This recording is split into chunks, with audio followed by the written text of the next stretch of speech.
Bollywood actor Saif Ali Khan के हमलावर का बांग्लादेश कनेक्शन सामने आया। शुरुआती जांच में खुलासा हुआ है कि पुणे से गिरफ्तार मोहम्मद शरीफुल इस्लाम शहजाद बांग्लादेशी घुसपैठिया है।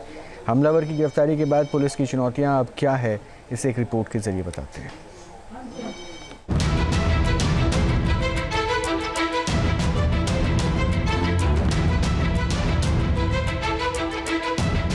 बांग्लादेशी घुसपैठिया सैफ के घर में कैसे घुसा? ये जो आरोपी है, ये आरोपी बांग्लादेशी ओरिजिन का है। मुंबई में सिस्टम को कैसे देता रहा चुनौती? ये एक्यूज्ड पिछले 5-6 महीने पहले मुंबई आया है, ऐसा पता चला है। शरीफुल इस्लाम शहजाद, अब होगा पूरा हिसाब।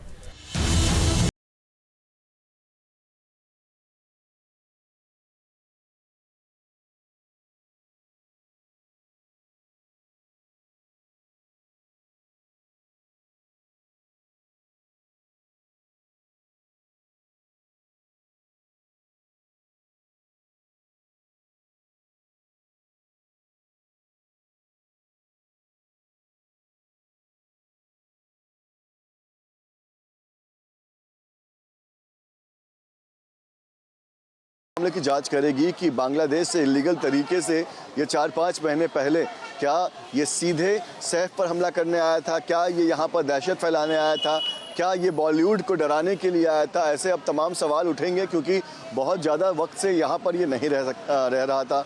ये चाहता तो बांग्लादेश के बॉर्डर वाले जो दूसरे राज्य हैं वहाँ पर ये स्थान ले सकता था, वहाँ पर ये छिपा रह सकता था, लेकिन ये मुंबई के पास ही क्यों आया। बांग्लादेशी हमलावर को लेकर पुलिस ने अब कुछ जानकारियां जुटा ली है, जबकि कई और पहलुओं का खुलासा होना बाकी है। 30 साल का मोहम्मद शहजाद बांग्लादेश के झलोकाठी का रहने वाला है। उसके गांव का नाम राजा बरिया है। पुलिस के मुताबिक हमलावर 5 से 6 महीने पहले मुंबई आया और अपना नाम बदलकर रहने लगा। इस दौरान वो मुंबई से सटे कुछ और शहरों में भी रहा। 15 दिन पहले फिर मुंबई आया और सैफ पर हमला करने के बाद भाग गया। इसमें प्राइमरी फेस ऐसा लगता है कि ये जो एक्यूज है ये बांग्लादेशी है और इंडिया में इलीगली एंटर करने के बाद इस एक्यूज ने इसका नाम चेंज किया है। वो एक रीजन हो सकता है। क्या नाम रख के अभी रह रहा था? और विजय दास।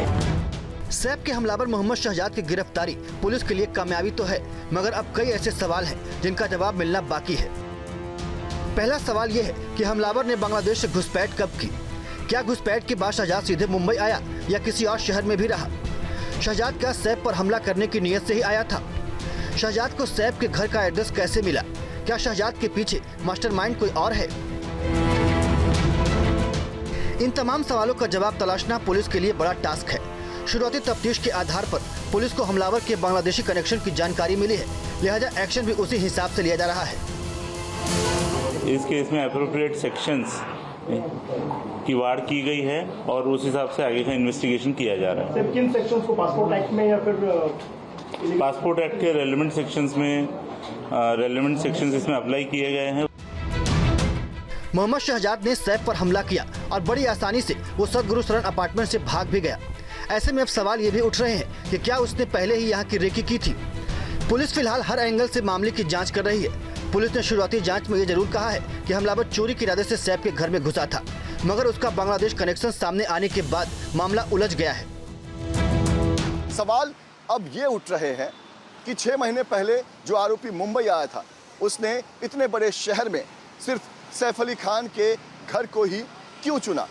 आप बता दें कि जब सैफ अली खान पर हमला हुआ तब जब मीडिया वहां पर पहुंची तो मीडिया को भी ये पता नहीं था कि सैफ अली खान इस इमारत के कौन से फ्लोर पर रहते हैं, लेकिन आरोपी को ये सारी जानकारी पहले से कैसे थी?